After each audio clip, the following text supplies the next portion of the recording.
الله السميع العليم من الشيطان الرجيم من همزه ونفخه ونفثه. بسم الله الرحمن الرحيم. ولو أن للذين ظلموا ما في الأرض جميعا ومثله معه لافتدوا به من سوء العذاب يوم القيامة وبدا لهم من الله ما لم يكونوا يحتسبون وبدا لهم سيئات ما كسبوا وحاق بهم ما كانوا به يستهزئون. سبحان ربك رب العزة عما يصفون وسلام على المرسلين والحمد لله رب العالمين.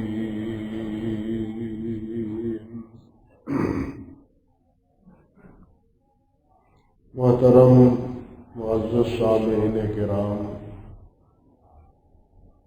عزت مآب میری بہنوں اور بیٹیوں،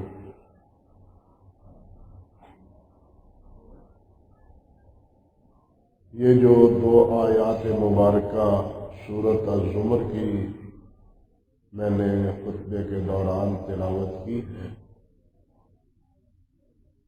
ان آیات سے پہلے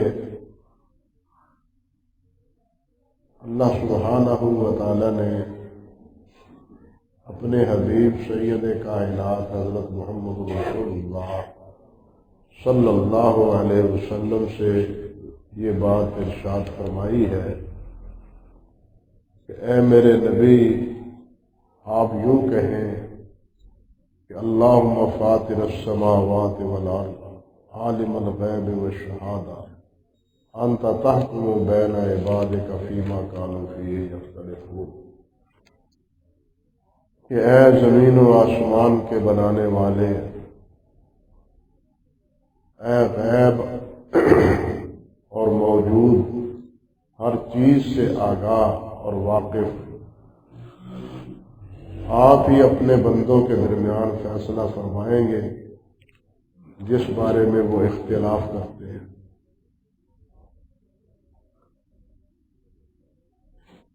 گویا یہ ایک آخری صورت ہے مشرکین کے ساتھ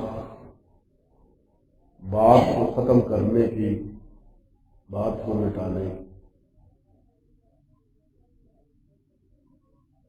23 سال تک نبی علیہ السلام توحید کی دعوت دیتے رہے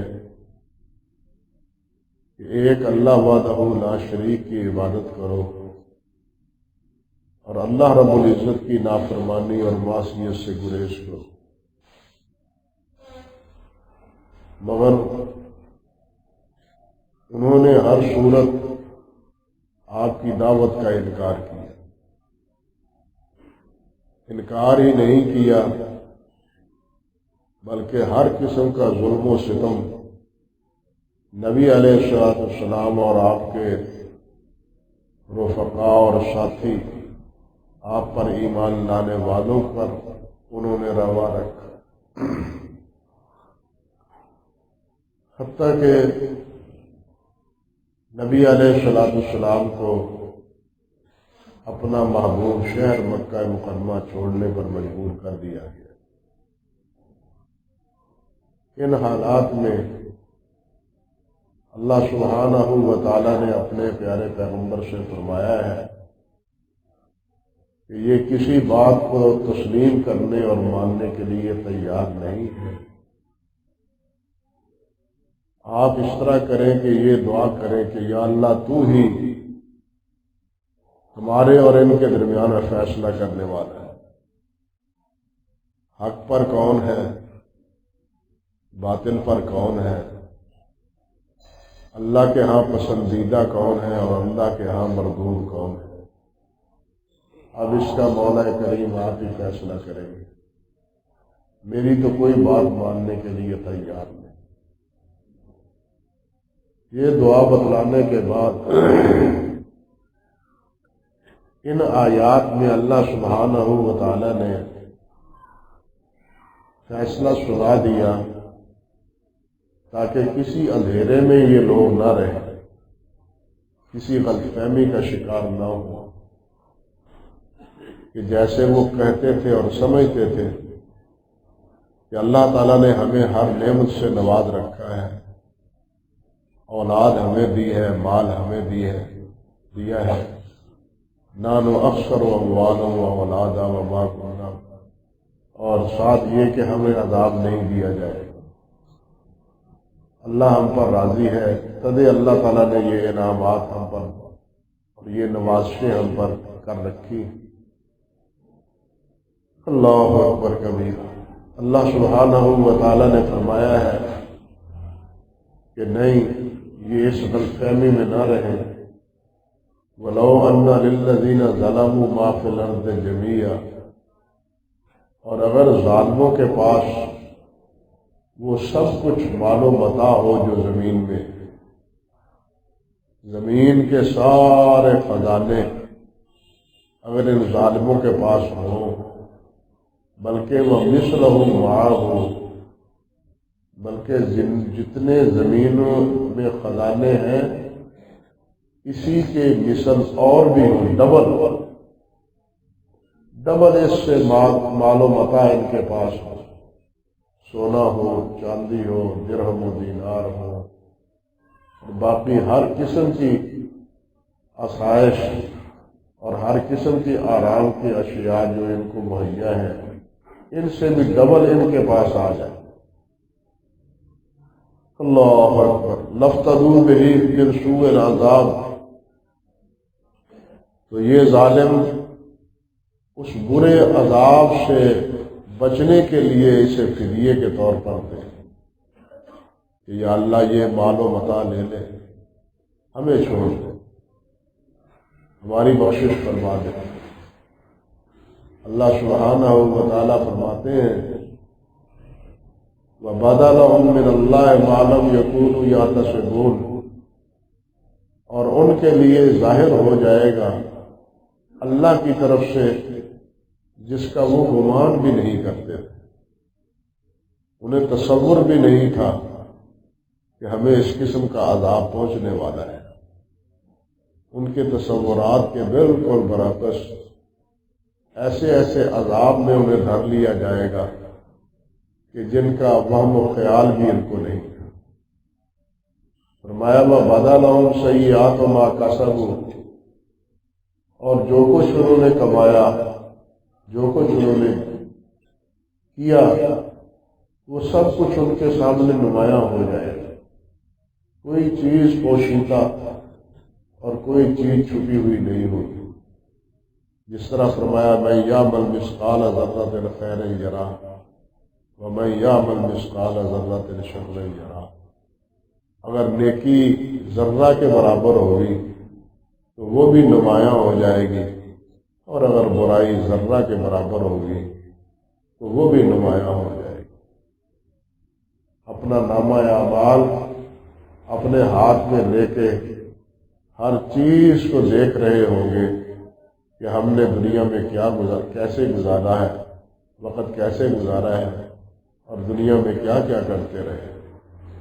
وَحَاقَ بِهِم مَّا كَانُوا بِهِ يَسْتَهْزِئُونَ، فرمایا اور جس کا وہ مذاق اڑاتے تھے، جہنم کا مذاق اڑاتے تھے۔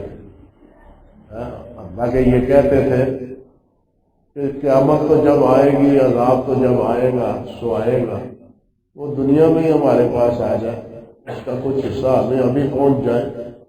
یعنی یوں منہ مانگا عذاب اللہ سبحانہ و تعالیٰ سے وہ طلب کرتے تھے، اور یہ بھی ان کی ایک مذاق کی صورت تھی کہ دیر کاہے کی، ڈراتے جو ہو تم، وہ ابھی آ جائے ہم پر عذاب۔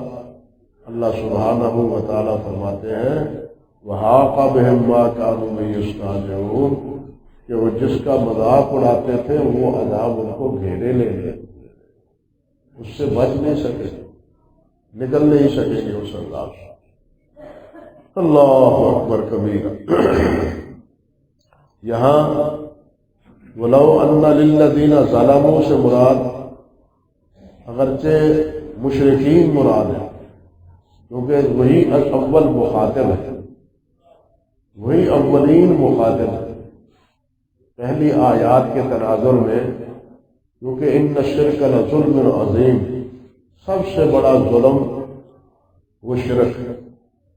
تو ظالموں سے دام یہاں اول والا سے مراد وہ ہے جو شرک کے پجاری مشرکین تھے، لیکن علامہ راغب فرماتے ہیں کہ قرآن مجید سے یہ پتہ چلتا ہے، احادیث سے بھی اور قرآن مجید سے بھی، کہ ظلم کے معنی صرف شرک نہیں ہے، بلکہ اس میں وہ ظلم بھی شامل ہے جو ایک آدمی دوسرے آدمی کے ساتھ روا رکھتا ہے، جو ایک آدمی دوسرے پر ظلم کرتا ہے، بلکہ جو آدمی اپنے آپ پر ظلم کرتا ہے وہ ظلم بھی اس میں مراد ہے، کیونکہ قیامت کے دن انصاف ہوگا۔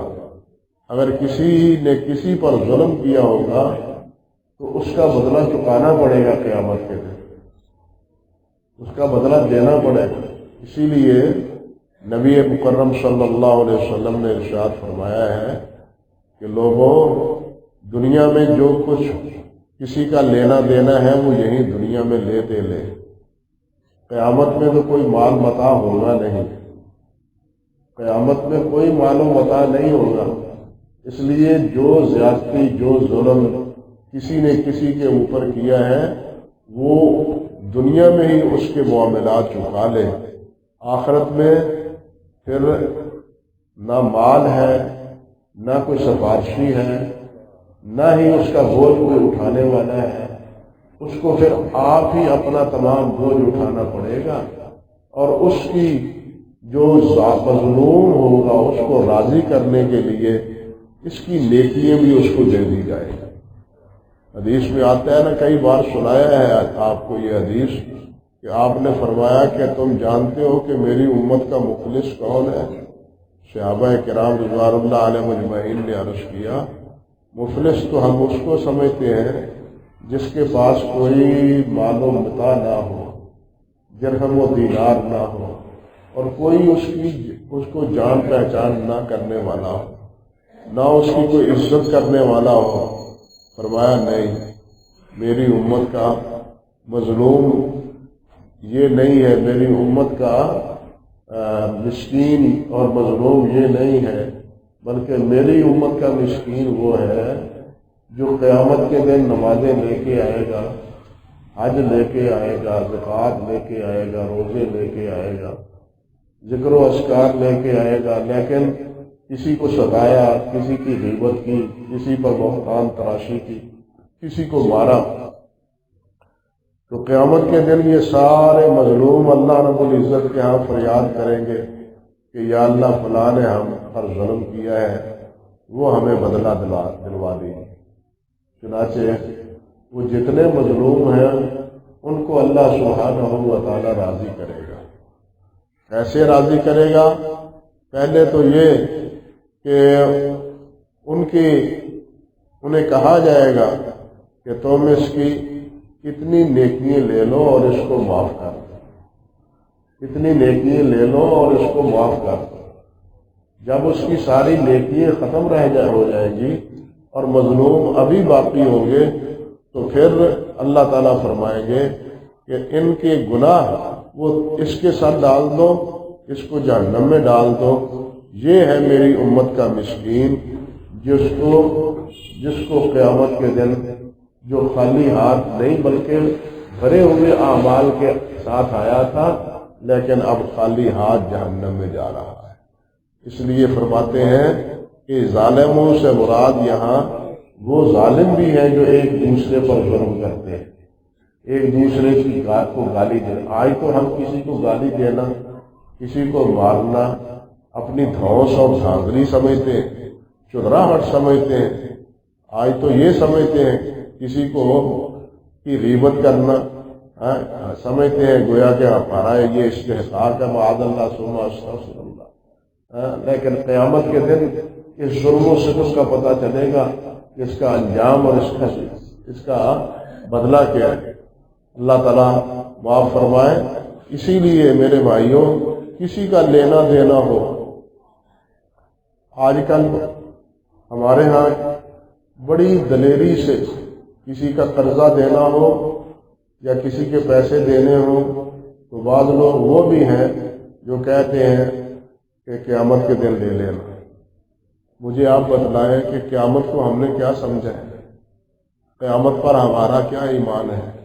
یہ جملہ تو کفار مکہ کہا کرتے تھے۔ حضرت خبیب رضی اللہ تعالیٰ عنہ، اس کا ایک کافر نے پیسہ دینا تھا، قرض دینا تھا، وہ قرض مانگتے تھے کہ میں نے تیری مزدوری کی ہے، محنت کی ہے، میرے پیسے دو، تو وہ آگے سے مذاکر یہ کہتا تھا قیامت کے دن لے لینا۔ قیامت پر تو اس کا ایمان ہی نہیں تھا، تو وہ گویا حضرت خبیب رضی اللہ تعالیٰ عنہ سے مذاکر یہ بات کہتا تھا قیامت کے دن لے لینا۔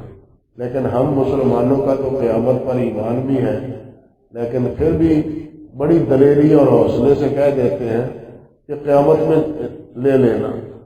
قیامت کے دن نہ تو روپیہ پیسہ ہوگا، خالی ہاتھ ہوگا، یہ اس کے پاس ہوگا کیا؟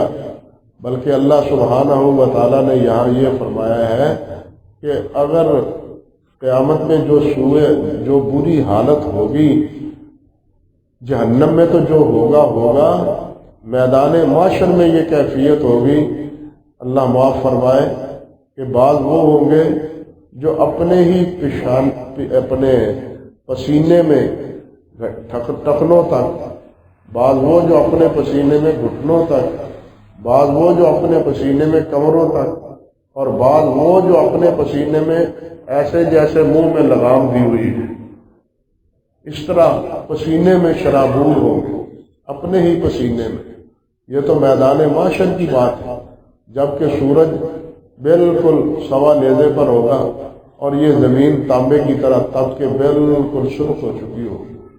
یہ کیفیت محشر کے میدان کی ہوگی، جبکہ وہ دن 50,000 سال کا ایک دن ہوگا اور سائے کے لیے بھی کوئی درخت نہیں ہوگا سوائے اللہ رب العزت کے عرش کے۔ اللہ ہمیں عرش عظیم کا سایہ نصیب فرمائے۔ سوائے اللہ تعالیٰ کے عرش کے اور کہیں کوئی سائے کی کوئی جگہ نہیں ہوگی۔ اب کتنی دلیری سے ہم یہ بات کہہ دیتے ہیں کہ قیامت کے دن لے لینا۔ اب ہمیں سوچنا چاہیے کہ ہمارا قیامت پر ایمان بھی ہے، قیامت کو ہم نے کیا سمجھا ہے؟ صحابہ کرام رضوان اللہ علیہ مجمعین یا اہل اللہ قیامت کا تو خوف کھا کے اتنا روتے تھے کہ کہتے تھے کہ یا اللہ ہمیں یہاں دنیا میں ہی کوئی تکلیف دے دے، قیامت کے دن ہمیں کوئی تکلیف نہ دینا۔ وہ تو اتنے بےتاب ہو جاتے تھے اور یوں دعائیں کرتے تھے کہ یہی دنیا میں یہ حساب کتاب، یا اللہ کوئی تکلیف دے دے، کوئی عذاب دے دے، کوئی بخار چڑھا دے یا بیماری دے دے، اس کے عوض قیامت کا دن عذاب سے ہمیں محفوظ رکھنا۔ جو قیامت کا ایمان رکھتے تھے ان کی کیفیت یہ تھی، لیکن ہمارا قیامت پر ایمان بھی ہے اور دلیری سے، بڑی دلیری سے کہتے ہیں قیامت کے دن لے لینا۔ اللہ اکبر کبیرہ۔ اللہ سبحانہ و تعالیٰ یہ ہمیں سمجھ عطا فرمائے۔ اور یہاں یہ بات بھی اللہ نے فرمائی ہے وَبَدَا لَهُم مِّنَ اللَّهِ مَا لَمْ يَكُونُوا يَحْتَسِبُونَ، ان کے لیے وہ کچھ ظاہر ہو جائے گا قیامت کے دن جس کا انہیں احساس تک بھی نہیں، ان کا خیال تک بھی نہیں کہ یوں بھی ہوتا ہے۔ دنیا میں مثال کے طور پر مشرکین وہ یہ سب سمجھتے ہیں کہ قیامت کے دن ہمارے معبود جو ہیں وہ ہمارے سفارشی بنیں گے، وہ قیامت کے دن وہ ہمارے معبود سفارشی بنیں گے اور ہماری شفاعت کر دیں گے اور ہمارا بیڑا پار ہو جائے گا، وہ یہ سمجھتے۔ لیکن اللہ سبحانہ و تعالیٰ نے بیان فرمایا ہے وَمَنْ أَضَلُّ مِمَّنْ يَدْعُو مِن دُونِ اللَّهِ من لا یستجیب لہ الی یوم القیامہ وہم عن دعائہم غافلون وَإِذَا حُشِرَ النَّاسُ كَانُوا لَهُمْ أَعْدَاءً وَكَانُوا بِعِبَادَتِهِمْ كَافِرُونَ سورۃ الاحقاف کی آیت نمبر 5 اور 6 ہے۔ اللہ فرماتے ہیں اس سے بڑا گمراہ کون ہے، اس سے بڑا گمراہ کون ہے، ممن یدعو من دون اللہ، جو اللہ کے علاوہ دوسروں کو پکارتا ہے، مدد کے لیے پکارتا ہے، مشکل وقت کے لیے پکارتا ہے۔ فرمایا من لا یستجیب لہ الی یوم القیامہ، جو ان کی مراد قیامت تک پوری نہیں کر سکتے۔ اب آپ خود غور فرما لیں کہ یہ بات اللہ سبحانہ و تعالیٰ فرما رہے ہیں کہ وہ قیامت تک ان کی مراد پوری نہیں کر سکتے۔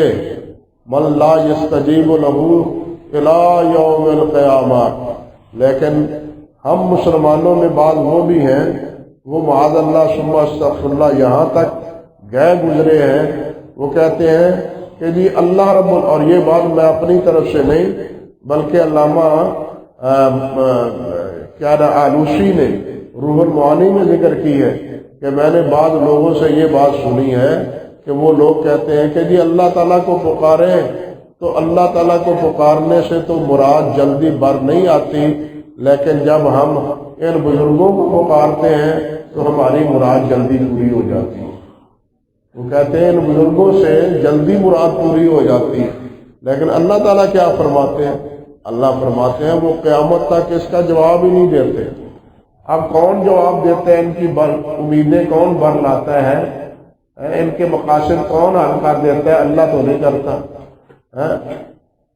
اللہ تعالیٰ نے جو شیطان پیچھے لگا رکھا ہے وہ شیطان سب کچھ کرتا کرواتا ہے، اور ہم سمجھتے ہیں کہ شاید یہ بزرگ کر رہے ہیں، ہم سمجھتے ہیں کہ یہ بزرگ کر رہے ہیں، کیونکہ اللہ ذوالجلال نے تو فرمایا ہے کہ یہ قیامت تک بھی اس کا جواب نہیں دے سکتے۔ فرمایا وَهُمْ عَنْ دُعَائِهِمْ غَافِلُونَ، بلکہ وہ تو ان کی پکار سے ہی بے خبر ہے، انہیں پتہ ہی نہیں کہ ہمیں کوئی پکار رہا ہے یا نہیں پکار رہا۔ اللہ اکبر کبیرہ۔ اللہ کے نیک بندے حضیرت القدس میں یعنی مولا الاعلیٰ میں ان کی ارواح ان کے کہاں ہوتے ہیں؟ مولا الاعلیٰ میں، اور مولا الاعلیٰ میں ان کی ارواح اللہ کے ذکر و فکر میں مشغول ہوتے ہیں۔ وہ دنیا کے جھمیلوں سے تو نکل کے گئے ہیں، اب دوبارہ دنیا کے جھمیلوں میں وہ آ کے عمل دخل کریں گے؟ وہ تو اللہ تعالیٰ کی تسبیح، اللہ کی تحمید اور اللہ کی تکبیر وہاں مولا الاعلیٰ میں فرشتوں کے ساتھ کر رہے ہیں، اور فرشتوں کے ہمراہ جنت میں اڑ پھر رہے ہیں، جس طرح کے شہداء کے بارے میں اللہ تعالیٰ کے پیارے پیغمبر صلی اللہ علیہ وسلم نے فرمایا ہے۔ اور یہاں بالکل دو ٹوک الفاظ میں وَهُمْ عَنْ دُعَائِهِمْ غَافِلُونَ، کہ وہ ان کی پکار سے غافل ہیں، انہیں نہیں پتا کہ ہمیں کون پکار رہا ہے۔ اللہ اکبر۔ ہم اس کے الٹ سمجھتے ہیں، یعنی ہم اس کے بالکل الٹ سمجھتے ہیں۔ وَإِذَا حُشِرَ النَّاسُ كَانُوا لَهُمْ أَعْدَاءً، یہ تو ہے نا قبر کی زندگی یا دنیا کی زندگی۔ فرمایا جب قیامت کے دن اٹھایا جائے گا ان کو تو كَانُوا لَهُمْ أَعْدَاءً، تو یہ ان کے دشمن ہوں گے، جن کو پکارتے ہیں، جن کو معبود بناتے ہیں، جن کی نظریں منتیں مانتے ہیں، جن کے چڑھاوے چڑھاتے ہیں، جن کے دربار پر حاضریاں دیتے ہیں کہ یہ خوش ہو جائے، یہ خوش ہو جائیں گے تو اللہ بھی خوش ہو جائے گا، کہ یہ خوش ہو جائیں تو یہ اللہ کو بھی خوش کر لیں گے۔ اللہ تعالیٰ فرماتے ہیں وَكَانُوا لَهُمْ أَعْدَاءً وَإِذَا حُشِرَ النَّاسُ كَانُوا لَهُمْ أَعْدَاءً، جس وقت لوگوں کو اکٹھا کیا جائے گا، حشر ہوگا میدان محشر میں، تو یہ ان کے دشمن ہوں گے، یہ ان کے دشمن ہوں گے۔ وَكَانُوا بِعِبَادَتِهِمْ كَافِرُونَ، اور وہ قیامت کے دن کہہ دیں گے کہ یا اللہ یہ ہماری عبادت نہیں کرتے تھے، یہ جھوٹ بولتے ہیں، ہماری عبادت نہیں کرتے تھے۔ بلکہ دوسرے مقام پر اللہ تعالیٰ نے وضاحت فرما دی ہے کہ وہ کہیں گے کہ یہ جنوں کی عبادت کرتے تھے، شیطانوں کی عبادت کرتے تھے، ہماری عبادت نہیں کرتے تھے۔ اب لوگ کون سمجھائے اور کون سمجھے؟ اتنی واضح سی بات کے باوجود بھی ہمیں یہ مسئلہ سمجھ نہیں آتا. ہم یہی سمجھتے ہیں کہ جو کچھ ہو رہا ہے یہاں سے ہو رہا ہے، یہ سن رہے ہیں اور یہ سب کچھ پورا کر رہے ہیں. اور اللہ کے بندو، قرآن کو بھی تو دیکھو. اللہ تعالیٰ نے جو چیز فرمائی ہے ہمیں اس پر ایمان لانا چاہیے یا اپنے وہم و گمان پر ایمان لانا چاہیے؟ ہم اپنے وہم و گمان کے پیچھے پڑے رہیں یا اللہ وحدہ لا شریک کے فرمان کے پیچھے آئے؟ اللہ تعالیٰ نے جب یہ بات فرما دی ہے کہ وہ اس سے بالکل بے خبر ہے اور قیامت کے دن یہ ان کے دشمن ہوں گے اور صاف کہہ دیں گے کہ یہ ہماری عبادت نہیں کرتے تھے، ہمیں نہیں پکارتے تھے، نام ہمارا تھا پیچھے شیطان تھا، نام ہمارا تھا پیچھے شیطان تھا، شیطان ہی اس طرف لگاتا تھا اور یہ اسی کے حکم کے تابع داری شرک اور یہ قبر پرستی، قبروں کو سجدہ، قبروں کا طواف، قبروں پر کے اوپر غلاف، پتہ نہیں کیا کیا ہے. ہمارا دین اتنا سیدھا سادہ تھا جس کو لا کے ان لوگوں نے مشکل بنا دیا. سوچنے کی بات ہے کہ حضرت سید کائنات حضرت محمد رسول اللہ صلی اللہ علیہ وسلم آپ اس دنیا سے رخصت ہوئے. صحابہ کرام رضوان اللہ علیہ مجمعین نے آپ کو کفنایا بھی اور دفنایا بھی. آپ کے پہلو میں حضرت ابوبکر صدیق، حضرت عمر فاروق رضی اللہ تعالی عنہما، ان دونوں کو دفنایا گیا. اور یہ قبریں رہیں شام کے دور پر، شام بن عبد الملک کے طور پر لوگ آتے جاتے تھے، قیامت کی قبروں کی زیارت کرتے تھے نبی علیہ السلام کی. لیکن بہت بعد کے دور میں 200-300-400 سال کے بعد پھر اس کے ارد دیوار بنا دی گئی جو آج ہمیں باہر سے نظر آتی ہے اندر. اس وقت تک یہ قبریں نظر آتی تھیں، لیکن کیا کسی قبر پر کسی مسلمان نے، کسی صحابی نے، کسی تابعی نے، کسی امام نے نبی علیہ السلام کی قبر اطہر پر یا حضرت ابوبکر صدیق یا حضرت عمر فاروق رضی اللہ تعالی عنہ کی قبر پر غلاف چڑھایا تھا؟ کیا ان کو سجدہ کیا تھا؟ بلکہ نبی علیہ السلام نے تو حضرت معاذ رضی اللہ تعالی عنہ سے یہ بات دو لفظوں میں فرمائی تھی. جب وہ آئے تھے باہر سے تو انہوں نے نبی صلی اللہ علیہ وسلم کو سجدہ کرنا چاہا اور یہ بات عرض کی کہ حضور وہاں میں نے دیکھا ہے کہ دنیا کے جو ہے نا بادشاہ، اللہ اکبر، ان کے اہلکار سجدہ کرتے اور آپ تو زیادہ حقدار ہیں دنیا اور آخرت میں، ہمارے سردار ہیں اول و آخر ہیں، تمام کے آپ سردار ہیں، آپ تو زیادہ حقدار ہیں کہ آپ کو سجدہ کیا جائے. مگر نبی علیہ السلام نے فرمایا، معاذ، اگر میرے اللہ کے علاوہ کسی اور کا سجدہ روا ہوتا تو میں عورتوں کو حکم دیتا کہ وہ خاوند کو سجدہ کریں. بلکہ ساتھ یہ بھی فرمایا کہ معاذ، آج تو میں زندہ ہوں، کل میں قبر پر جب میری قبر پر حاضر ہوں گے تم تو کیا قبر کو بھی سجدہ کرو گے؟ قبر کو بھی سجدہ کرو گے؟ نبی علیہ السلام نے تو سارے دروازے بند کر دیے، لیکن ہمارے لیے سارے دروازے کھلے ہیں. انا للہ و انا الیہ راجعون. آپ نے اپنے لیے سارے دروازے بند کیے، یعنی نہ آپ نے اپنی زندگی میں اور نہ ہی اپنے انتقال کے بعد، وفات کے بعد، نہ قبر کو نہ اپنی ذات اطہر کو، دونوں اعتبار سے. لیکن ہمارے ہاں جی یہ تعظیمی سجدہ ہے، یہ عبادتی سجدہ تو نہیں. یعنی یہ ایسی ابلیسی شرع کرتے ہیں کہ پناہ بخدا شاید ابلیس بھی خوش ہوتا ہو کہ میری بجائے یہ خود ہی میرا فریضہ سر انجام دے رہے ہیں، میری بجائے خود ہی میرا فریضہ سر انجام دے رہے ہیں. اب اس سے بڑی کیا تعظیم؟ اللہ کے بعد سب سے معظم نبی کریم صلی اللہ علیہ وسلم اور صحابہ کرام رضوان اللہ علیہ مجمعین کے نزدیک سب سے بڑی تعظیم سے نبی علیہ السلام کی تھی. مگر صحابہ کرام رضوان اللہ علیہ مجمعین نے تو یہ کام نہیں کیا، لیکن ہم کہتے ہیں کہ سجدہ کرنا چاہیے. انا للہ و انا الیہ راجعون. اللہ اکبر کبیرہ. تو اللہ سبحانہ و تعالی نے فرمایا کہ بدا لہم من اللہ ما لم یکونوا یحتسبون. جس کا وہم و گمان بھی نہیں تھا وہ ان کو قیامت کے دن گھیر لے گا اور پتہ چل جائے گا، آنکھیں کھل جائیں گی. ایک اور مقام پر اللہ سبحانہ و تعالی نے ارشاد فرمایا ہے کہ وَيَوْمَ يُحْشَرُ أَعْدَاءُ اللَّهِ إِلَى النَّارِ فَهُمْ يُوزَعُونَ حَتَّى إِذَا مَا جَاءُوهَا شَهِدَ عَلَيْهِمْ سَمْعُهُمْ وَأَبْصَارُهُمْ وَجُلُودُهُمْ بِمَا كَانُوا يَعْمَلُونَ۔ جب اللہ کے دشمنوں کو دیکھیے، دو اصطلاح ہیں، ایک اولیاء اللہ، ایک اعداء اللہ۔ اولیاء اللہ، اعداء اللہ۔ اولیاء اللہ وہ ہیں جو اللہ اور اللہ کے رسول کے فرمانبردار ہیں، اور اعداء اللہ وہ ہیں جو اللہ اور اللہ کے رسول کے باغی ہیں۔ فرمایا جو باغی ہیں، اللہ کے دشمن ہیں، جب وہ اکٹھے کیے جائیں گے الی النار، جہنم کی طرف۔ اللہ اکبر کبیرہ، جہنم کی طرف۔ کس طرح؟ فرمایا فہم یوزعون، ان کو الگ الگ ان کی کیٹاگری بنائی جائے گی۔ بت پرست علیحدہ، شمس پرست علیحدہ، ستارے پرست علیحدہ، قبر پرست علیحدہ۔ جن جن کی پرستش کرتے ہیں ان کو گروہ در گروہ بنایا جائے۔ اللہ اکبر کبیر۔ دنیا میں تو ملے جلے ساتھ رہتے ہیں نا، لیکن قیامت کے دن وَامْتَازُوا الْيَوْمَ أَيُّهَا الْمُجْرِمُونَ، اور مجرموں علیحدہ علیحدہ ہو جاؤ۔ مجرم ایک طرف ہو جائیں گے، اولیاء ایک طرف ہو جائیں گے، اور پھر مجرموں کی بھی کیٹیگری ہوگی، چور بھی علیحدہ، بنکار بھی علیحدہ، شرابی بھی علیحدہ، ہر ایک علیحدہ علیحدہ۔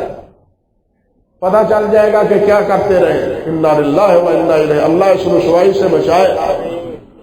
اللہ اکبر۔ فرمایا حتی اذا ما جاؤہا، جب ان کو لایا جائے گا، جب وہ آئیں گے، شہد علیہم سمعہم وابصارہم وجلودہم بما کانوا یعملون، تو پھر ان کے کان، ان کی آنکھیں، ان کے یہ چمڑے، وہ بول بول کے گواہی دے رہے ہوں گے کہ ہم یہ کرتے رہے ہیں۔ کتنا مشکل مرحلہ ہے۔ آزاد بولیں گے، زبان خاموش ہوگی، زبان کو بولنے کی اجازت نہیں ہوگی۔ جو کچھ ہم دیکھتے رہے ہیں، دن کو مسجد نمازیں بھی پڑھتے ہیں، اور رات کو جناب میڈیا پر ننگی تصویریں بھی دیکھتے ہیں، یہ آنکھیں دیکھتی ہیں۔ پہلے تو صرف سینمے گھر تھے، اب ہر ہاتھ میں سینما ہے۔ اب ہر ہاتھ میں سینما بنا ہوا ہے، پکڑا ہوا ہے، اور اس سے بے حیائی کے تمام مناظر دیکھنے سے ہم بالکل حیا نہیں کرتے۔ اللہ سے ڈرنا چاہیے۔ اس قسم کی تصاویر اور اس قسم کی باتیں، ان سے گریز کرنا چاہیے، ورنہ یہی آنکھیں قیامت کے دن گواہی دے گی کہ ہم کیا دیکھتے رہے ہیں۔ اللہ فرماتے ہیں یوم شاہد علیہم سمعہم، جو کچھ سنتے ہیں، گانے بجانے سنتے ہیں نا اس میڈیا کے ذریعے، یہ کان بھی بتلائیں گے۔ یہ کان دیے تھے قرآن سننے کے لیے، یہ کان دیے تھے اللہ کے پیارے پیغمبر کا فرمان سننے کے لیے، دین کی باتیں سننے کے لیے، لیکن ہم نے ان کو گانوں کے لیے لگا دیا۔ ہم نے آنکھوں کو قرآن پڑھنے کے لیے نہیں بلکہ تصویریں دیکھنے کے لیے لگا دیا۔ انا للہ و انا الیہ راجعون۔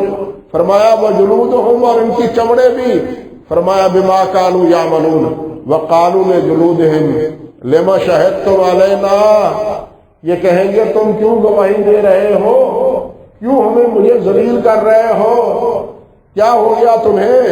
قالوا انطقنا اللہ الذی انطق کل شیء، تو یہ جلود، چمڑے بولیں گے، آنکھیں بولیں گی، کان بولیں گے کہ جس مالک نے تمہیں بلایا دنیا میں، آج مالک نے ہمیں بلا دیا ہے۔ اللہ نے ہمیں حکم دیا ہے کہ بولو، بتلاؤ اس کو۔ حتیٰ کہ جس زمین پر ہم ظلم و زیادتی کرتے ہیں، چوری ڈاکے ڈالتے ہیں، یہ زمین گواہی دے گی۔ جس طرح زمین گواہی دے گی اہل ایمان کے لیے، جیسے زمین گواہی دے گی اہل ایمان کے لیے، اسی طرح یہ زمین گواہی دے گی اہل کفر اور اہل ظلم کے لیے۔ اللہ اکبر۔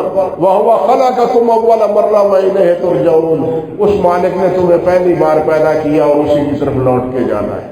اللہ سبحانہ و تعالی ہمارا انجام صحیح کرے۔ عرض کرنے کا مقصد یہ تھا کہ اللہ تعالیٰ نے فیصلہ سنا دیا ہے۔ وہ جو دعا پہلے تھی، یا اللہ ہمارے اور ان کے درمیان فیصلہ فرما دے، اللہ نے فیصلہ سنا دیا، یہ ہے میرا فیصلہ قیامت کے دن، کیا کہ جنہوں نے ظلم کیا وہ اپنے ظلم کا نتیجہ بھگتیں گے، اور قیامت کے دن ہر وہ چیز ظاہر ہو جائے گی جس کا آج ان کو تصور تک نہیں کہ یہ بھی ہو جائے گا، ایسا بھی ہوگا۔ اللہ فرماتے ہیں وَبَدَا لَهُمْ سَيِّئَاتُ مَا كَسَبُوا، جتنے برے اعمال کیے ہیں وہ بھی نمایاں ہو جائیں گے، اور جتنے اچھے اعمال کیے ہیں وہ بھی ظاہر ہو جائیں گے۔ وَحَاقَ بِهِم مَّا كَانُوا بِهِ يَسْتَهْزِئُونَ، جہنم کا یہ مذاق اڑاتے تھے، اللہ قیامت کے دن یہ جہنم ان کو گھیر لے گی اور جہنم کا ایندھن بنیں گے، اور ایسا ایندھن جیسے دنیا کی آگ میں لکڑی ڈالی جائے تو اور آگ اور بھڑکتی ہے، اسی طرح یہ ظالم جب جہنم میں پھینکے جائیں گے تو آگ جہنم کی اور بھڑکے گی۔